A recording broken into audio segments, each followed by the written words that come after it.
নমস্কার বন্ধুরা, রোনাস ওয়ার্ল্ডের আরেকটি ব্লগে আপনাদের স্বাগত।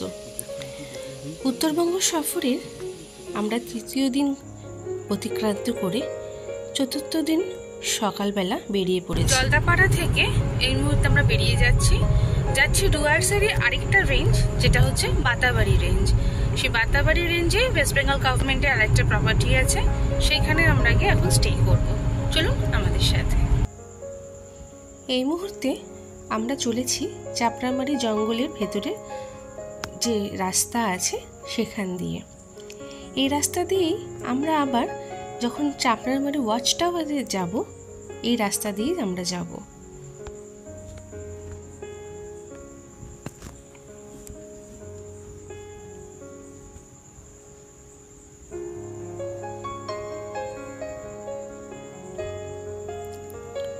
চলে এসেছি বাতাবাড়ি ট্যুরিজম প্রপার্টিতে।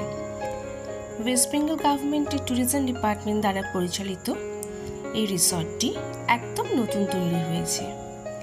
অনেকখানি এরিয়া নিয়ে এই রিসর্টটা তৈরি হয়েছে।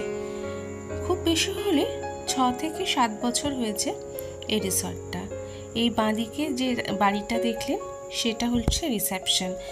সবসময় তো গভর্নমেন্ট প্রপার্টিতে অ্যালাউ করে না ভিডিও করা, তাই ওখানে আর ভিডিও করলাম না। অনেকটা জায়গা জুড়ে যে রয়েছে দেখলেই নিশ্চয়ই আপনারা বুঝতে পারছেন। আর এই যে ডান দিকে দুটো পরপর বিল্ডিং রয়েছে, এগুলো ব্যাংকোয়েট তৈরি হচ্ছে, এখনো পর্যন্ত পুরোপুরি রেডি হয়নি। আর এই যে সিঙ্গেল কটেজ দেখছেন, এরকম 10খানা কটেজ নিয়ে এই প্রপার্টিটা তৈরি। অনেকটা ছড়িয়ে ছিটিয়ে রয়েছে। আর দেখুন লনটা কি সুন্দর।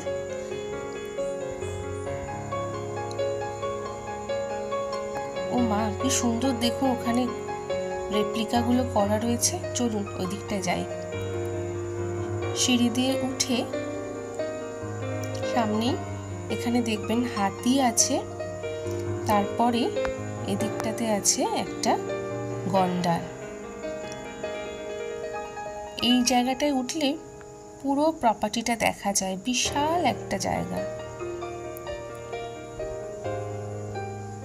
এই যে হাতিটা, এই পাশে আছে চিতাবাঘ।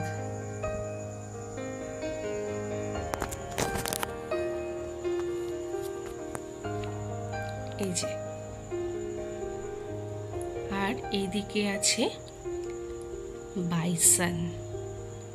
কি দারুণ করেছে না?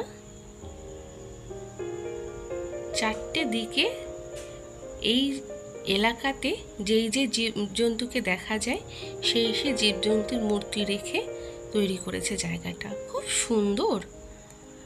আর আজকে ওয়েদারটাও খুব সুন্দর বলে এই জায়গাটাও খুব ভালো লাগছে। কিন্তু চলুন নেমে এবার রুমের দিকে যাই।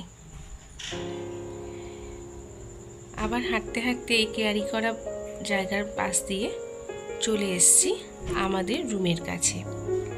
এই যে সামনে যারা দাঁড়িয়ে আছেন, 107 নম্বর রুম। এই কটেজটাই আমাদের আপাতত 2 দিনের ঠিকানা। সামনে একটা ম্যাট দেওয়া রয়েছে দেয়ালে, খাট আলমারি রয়েছে, তার সাথে একটা ড্রেসিং ইউনিট রয়েছে। এই পাশটাতে খুব সুন্দর একটা বারান্দা রয়েছে, আর বারান্দার পাশেই দেখুন চা বাগান। অপূর্ব জায়গাটা কিন্তু। আর এই যে দেখুন, আপনারা জলদাপাড়াতেও দেখেছিলেন, এখানেও দেখুন, এখানে টয়লেটরিজগুলো এই সুন্দর পাউচ ব্যাগ করেই এখানেও রয়েছে। মনে হচ্ছে এই ওয়েস্ট বেঙ্গল গভর্নমেন্ট ট্যুরিজমের যা যা প্রপার্টি আছে প্রত্যেকেই জায়গাতেই এই একই রকমভাবে ওরা তৈরি করেছে। ইভেন এই যে টয়লেটটা দেখছেন, টয়লেটের যা ইকুইপমেন্টস আছে সেম একই রকম প্যাটার্নে তৈরি।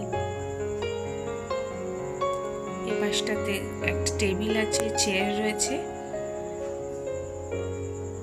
আর এই যে একটা মজার জিনিস দেখুন, এই যে একটা আলমারি মতো আছে, তার ভেতর রয়েছে একটা বিশাল ছাতা। আসলে এইখান থেকে রিসর্টের যে ডাইনিং এরিয়া অনেকটা রাস্তা। এই যে বলতে বলতেই আমরা চলে এলাম ডাইনিং এরিয়াতে। নমস্কার বন্ধুরা, আরেকটা সাফারিতে আমরা যাচ্ছি এখন। সেটা হচ্ছে চাপড়ামারি জিপ সাফারি। চলুন আমাদের সাথে দেখা যাক কটা বন্যজন্তু আমরা দেখতে পারি। চলে এসেছি চাপড়ামারি গেটের সামনে, ওয়াইল্ড লাইফ স্যাংচুয়ারি যে লেখা আছে। এই মুহূর্তে 4:30 বাজলো, গেট খুলে গেছে। ঢুকে পড়েছি আমরা চাপড়ামারি ওয়াইল্ড লাইফ স্যাংচুয়ারির ভেতরে।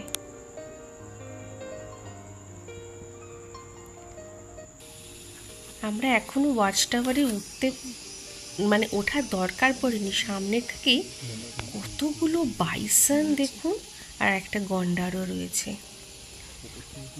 দারুণ লাগছে এই যে এখানে রাইনো, আর কতগুলো বাইসন চড়ছে। আর ওই দিকে আমি জানি না ক্যামেরা ধরতে পারছে কিনা, ওই দিকে কতগুলো হরিণ রয়েছে। এই যে এই পাশে বাইসনের গ্রুপ। সামনেটা যেটা দেখতে পাচ্ছেন এগুলো হচ্ছে সল্ট পিক।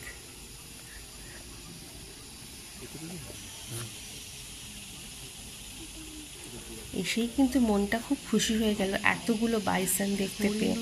জলদাপাড়াতে সেভাবে বাইসন দেখতেই পাইনি আমরা। চলুন এবার আমরা ওয়াচ টাওয়ারের উপর দিকটায় যাই। এই যে কি সুন্দর না ওয়াচ টাওয়ারটা। আজ থেকে 10 বছর আগে কিন্তু আমি আর আমার হাজব্যান্ড এসেছিলাম। আর ওই যে দেখছেন ওটা হচ্ছে বাংলোটা, বন বাংলো, যেটা ট্যুরিজমের। ওয়াচ টাওয়ার থেকে এটা দারুণ ভিউ। প্রায় সন্ধে হয়ে আসছে, আমার মনে হয় না আর আবার আমরা নতুন করে কোনো বন্যজন্তু দেখতে পাবো। তাই এবার নেমে আমরা জঙ্গল থেকে বেরোনোর দিকে যাব।